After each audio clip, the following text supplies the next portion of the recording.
Please subscribe the net TV. క్షణం క్షణం మీ ముందు సమాచారం.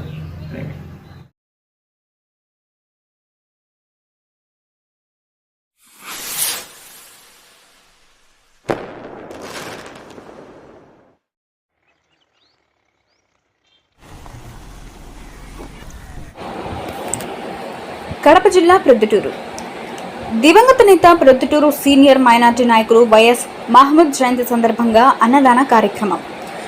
కడప జిల్లా ప్రొద్దుటూరు సీనియర్ మైనార్టీ నాయకులు వైఎస్ మహమ్మద్ జయంతి సందర్భంగా ఈరోజు ఆయన కుమారులు 22వ ward councillor YS Mohammed Ghouse మరియు doctor YS Mustafa, YS Muaz ఆధ్వర్యంలో పట్టణంలోని స్థానిక అమ్మ నాన్న వృద్ధ శరణాలయం, మదర్ తెరిసా వృద్ధాశ్రయ శరణాలయం మరియు స్థానిక ప్రభుత్వ వైద్యశాల వద్ద స్టార్ ఫౌండేషన్ ఆధ్వర్యంలో అన్నదాన కార్యక్రమం నిర్వహించారు. ఈ కార్యక్రమంలో YS Mohammed Ghouse, YS Mustafa, YS Moaz మరియు వారి కుటుంబ సభ్యులు, వైఎస్ ఎం యూత్ సభ్యులు, దివంగత నేత కీర్తిశేషులు వైఎస్ మహమ్మద్ను స్మరించుకుని అన్నదాన కార్యక్రమాన్ని నిర్వహించారు. ఈ కార్యక్రమంలో మైనార్టీ నాయకులు మున్నా, షేక్ మున్నా, వైఎస్ఎం యూత్ సభ్యులు ఇలియాస్, ఆరిఫ్, ఇబ్రహీం, నరేంద్ర, రోటరీ రియాస్, సమీర్, అక్రమ్, ఆసిఫ్, ఖలీంలు పాల్గొన్నారు.